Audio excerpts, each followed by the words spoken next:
Hear Me See Me podcast is sponsored by Zenoti, the #1 cloud software for salons and spas. Because when people feel good, they find their greatness. I am Stewart Roberts, and I'm really excited to introduce my new podcast, Hear Me See Me. It's just over 5 years ago. I did something that changed my life. What it did, more than I could have ever realised, it helped me. I have met some absolutely amazing people. Some of the people that work in some of these places, many of them are volunteers, but some of them it is their job. I'd had this idea after being inspired by a guy in America I'd seen cutting hair on the streets and seeing the difference it made to the guys who were there. This is more than a job. This is a calling. Hello, this is Stewart from Hear Me See Me podcast, and today I'm with the wonderful Lena Headey, our ambassador for Haircuts for Homeless. How are you, Lena? Oh, I'm very well, Stu. How's you? Yeah, very good. We've got a big thing to talk about today. We are talking about the Hear Me See Me book.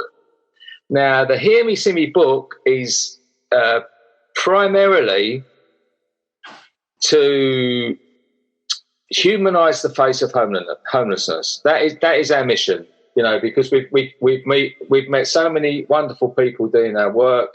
You've come along, you've met some of these wonderful people. We want people to realise the humanity behind the image.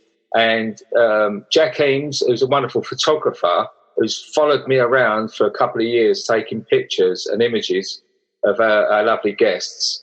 And we've now got it ready to produce a coffee table book, a real good quality, beautiful piece of work. And we are then going to sell that to raise money for Haircuts for Homeless. So, Lena, let's begin by what drew you to become an ambassador for Haircuts for Homeless? Well, here's the thing. You're just talking about Jack's work, and I started following you on Instagram because of the images that I saw, and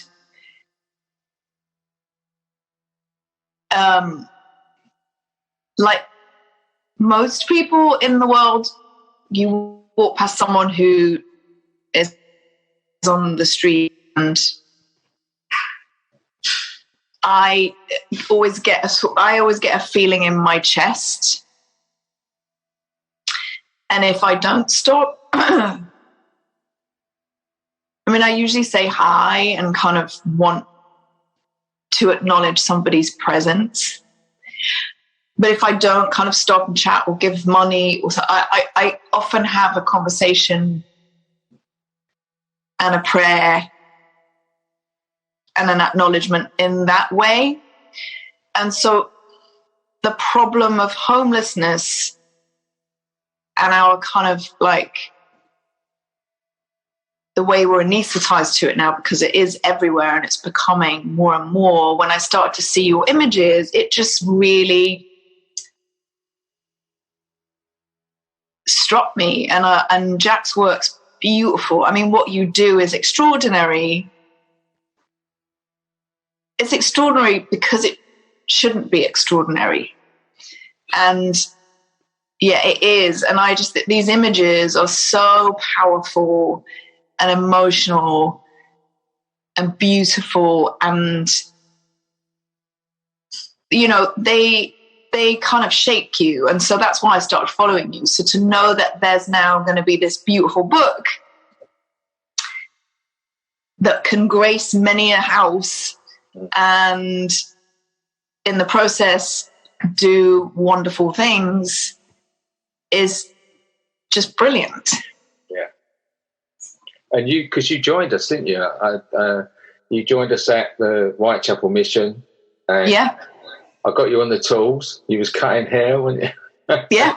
Because you are a closet hairdresser. I'm a total closet hairdresser. Yeah, it was amazing. I mean, I hadn't, obviously we'd chatted, but I hadn't experienced what it is that you do. And to meet the wonderful people, that run somewhere like Whitechapel, who are the warmest,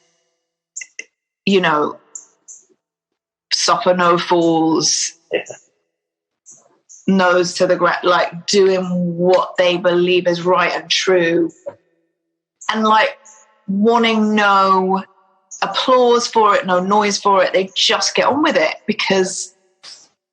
and they treat people who are homeless with such respect and kindness and equality, as you do, as we should do.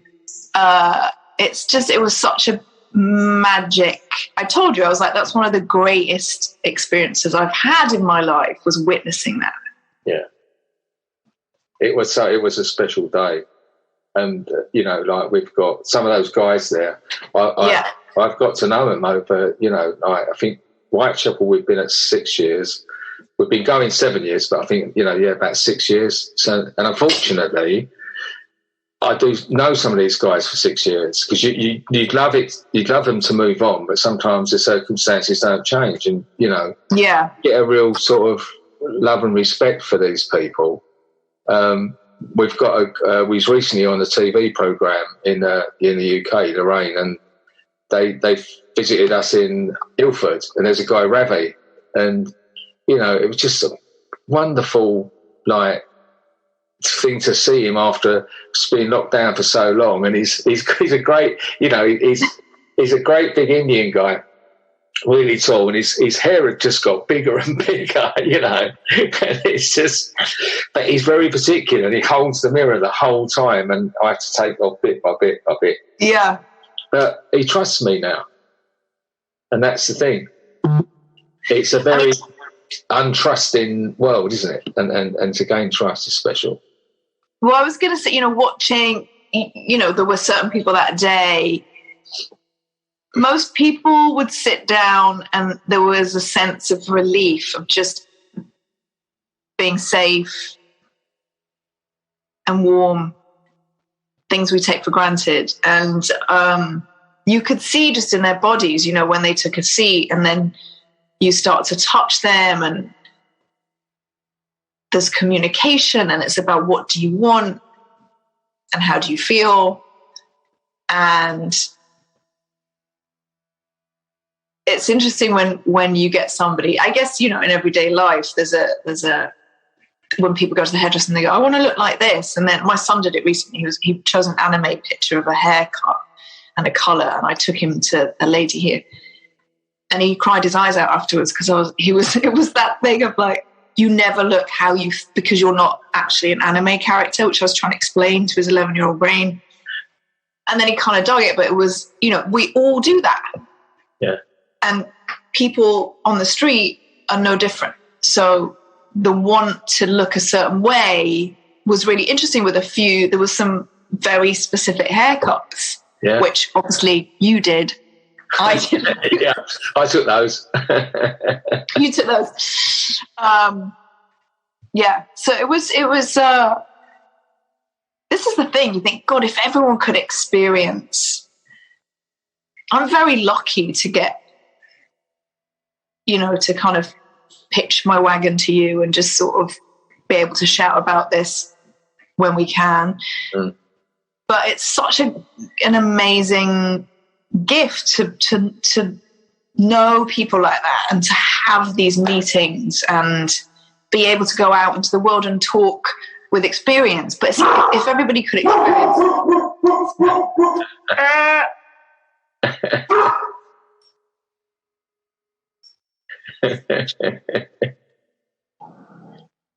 good God, dog, though.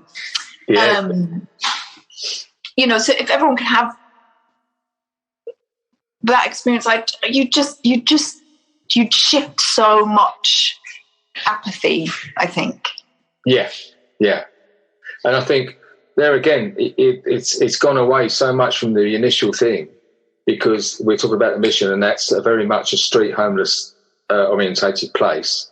Yeah. But that's where homeless has evolved over these 7 years. And, it started off purely for that. And now we go to, and in Britain, there's a lot of a lot of street homeless have become sort of residential homeless because they've not got a home, but they've been put in places, and there's places we go to now and we visit.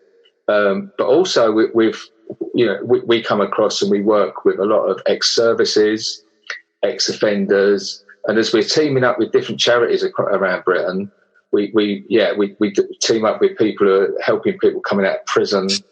We do a lot of work with also now street workers, street girls. Those sessions are amazing.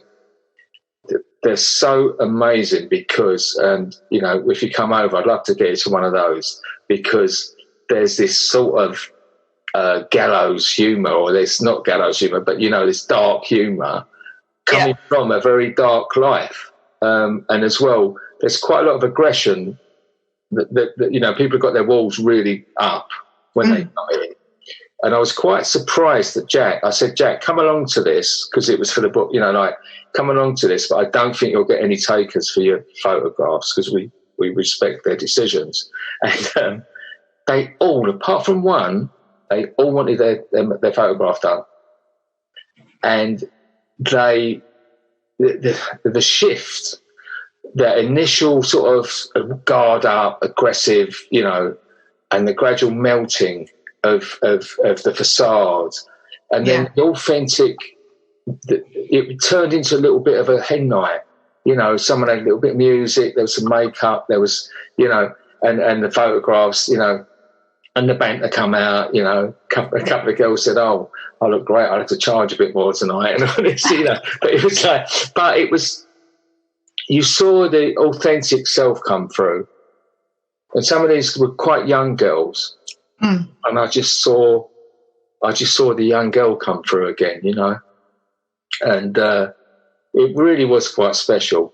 And some of them do feature in the book. And also we go to a lot of women's refuges now as well. So we get kindly donated not only hair products, but sometimes, makeup products and stuff like that.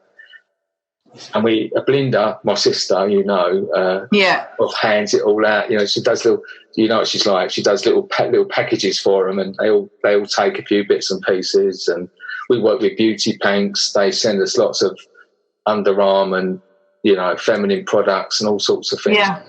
We're getting so much more of a service now, and reaching so many different types of people. It's a real privilege now that we're doing so much more, and we can. And at the moment, the big thing we're doing lots and lots of refugees, because a lot of the places we're going to now, we've got an influx of refugees. And you and I quite, we're big supporters of Choose Love, and it goes across such a broad spectrum, which is really why it's crucial about the fundraising, because us, like a lot of small charities, it's a struggle nowadays. I think we're good bang for our buck.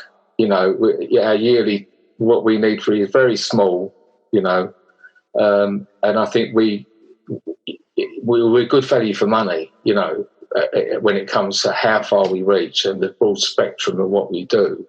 So I think that's really why I wanted to sort of, I was encouraged just by, even if it doesn't raise money, the fact that this beautiful book will represent our guests so well is going to be a reward. But then if it does raise money to help us keep doing the work, it'd be a great thing. What are we talking for a book? We're still planning. I mean, we've got to hurry up and plan, because the launch is next Tuesday. When this goes out on the podcast, it'll be a 1 day old. So get donating.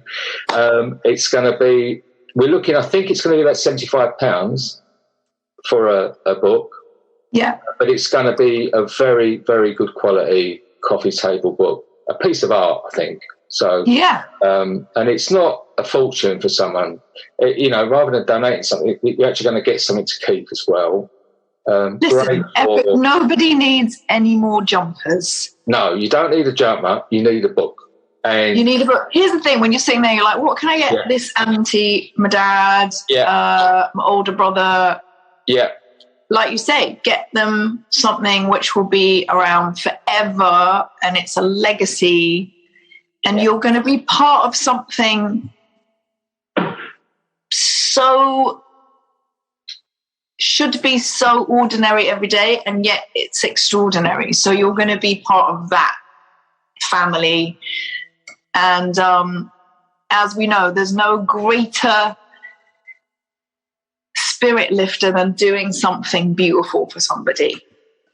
And I think we're having levels like these. How it works with these crowdfunders, we're having levels of it. So obviously, people have got different budgets. It'll be like put a fibre in just to help us get there. Yeah, and we'll have things at different levels. It'll be the Hear Me, See Me T-shirts. You can buy that, or up to buying a book. Or I think for the first 24 hours, it's going to be an early bird, so you can actually buy the book for £50. So I suggest buy two because it's good value. And yeah, you hear that, everyone? Yeah, so you may as well spend 100 and get 2 books. So yes, that's amazing. That's amazing. Yeah, and then like there'll be other things, and it'll level up to like corporate sponsorship and things like that. But I think everyone helping in whatever way they can, being part of this movement. And it's a bit like us. What we're trying to do is to get across that we can't cure homelessness, but we're just trying to contribute to doing something about it, and that's the thing. And if it be volunteering with us, or even if it is just once in time for Christmas buying the book. It's everyone working together for the same goal. Yeah. What else is there? It's true, though, right? Yeah. It's like I keep thinking, at the end of days when you're sort of looking, going, it's my last few minutes in the world. Yeah. I feel really chuffed with some choices and the time I put into certain things. And like I say, it's a really simple, we talked about this last time, but it's a really simple notion of gratitude and payback. Yeah. And gratitude is the biggest thing. It's the biggest antidote to any type of stress or, sadness. Yeah, sadness. If you, I've got a part of my thing. I've got a gratitude list, and I've got from just randomly thinking about a gratitude list to I've actually got one on my notes on my phone now, and it's amazing when things are if I get really hit hard with something. I just read through it, and I guarantee anyone, you get to the bottom of your gratitude list, you do feel better. Yeah, you do. And part of on there is the fact that these haircuts for homeless is really near the top, because it gives me a purpose in life, and I'm someone who's had no purpose. Gone through periods of having no purpose, 100% selfish, and doing things that have really upset people and all those things that people do. And I can't undo any of that. But what I can do, by being the best version of myself now, is it's almost like I'm just jotting up the karma points now. It works though. It does work, because to do for someone else, there's no unselfish act. You do it for you because you feel better, And even if it is going to be just buying the book, and even if it sits there, every now and then you'll pick it up, you'll look through, and you will feel grateful for everything you've done in your life.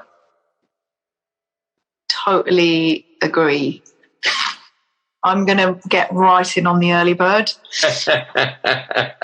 Yeah, I'm a sucker for a bargain. Even I'm going to buy them on the early bird. I should pay full price, but I've got my poor relatives are all getting a book for Christmas. No, I was just thinking, well, listen, I had a little flash preview, and it made me. There's so. Just those 4 or 5 images you showed me, they're just incredible. And I mean, I did, when I was sitting there, I was like, 100% everyone's getting one from them this Christmas. Yeah. Because who needs any more perfume in a box? Yeah, that's the thing. And we'll buy stuff. And, stuff. Stuff is a burden. It is, though, isn't it? It's a burden. I've got the really funny thing is I've got clothes in my I've bought clothes and they're still hanging up. They've still got the tag on. And, guilty. I don't go anywhere. I now dress up to go to an AA meeting because I don't get to wear my stuff otherwise. Got to take it where you can. Yeah, that's it. Yeah. And the rest of the time I'm wearing UFC T-shirts or Haircuts for Homeless T-shirts. So it's a very limited weapon. I must say, I feel terrible. I forgot to put my Haircuts for Homeless T-shirt on. What have you got on? I've just got a little Ralph on. Little Ralph? Little Ralph, yeah. Comfy, aren't they? Actually, sponsored by Ralph Lauren. Yes, there you go. There's a nudge. Come on, Ralph Lauren. You've got to buy at least 100 books for that. Yes, we could start a challenge. Yeah. Well, no Lena, this is only a short and sweet one. It's just to get the message out there. It's to share this podcast more than any other. Please share this one out there. And it's just really to get it in people's minds. It's a 28 day, I think, 30-day fundraiser.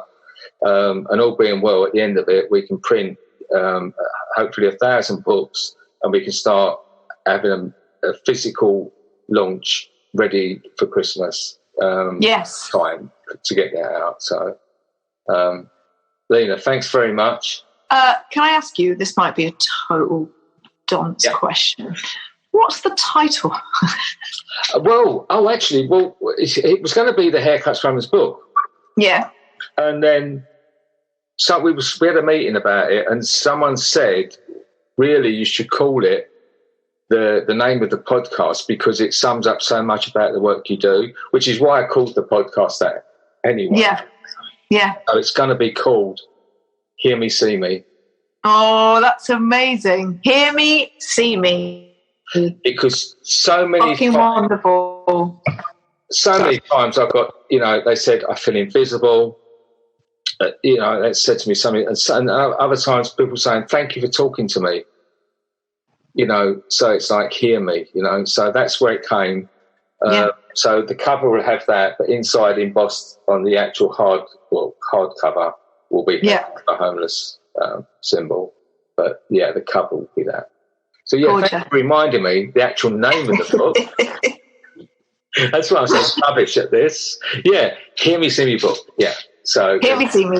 And that's on the crowdfunder, but I'm going to be putting it on everything, and we've got all the hashtags, Hear Me, See Me book, and all that. So, amazing. So when's your launch? Tuesday. Next week, the 12th. Okay. Yeah. So this podcast will be live on Wednesday the 13th. Lovely. And by then, hopefully, we'll be already cracking away with it. Indeed. Let's do it. Right. Thank you so much. Love to everyone. Thank you. You take care. Buy a book. Buy 6, buy 7. By 8, by 10. It's just over 5 years ago, I did something that changed my life. What it did, more than I could have ever realised, it helped me. I have met some absolutely amazing people. Some of the people that work in some of these places, many of them are volunteers, but some of them, it is their job. This is more than a job. This is a calling.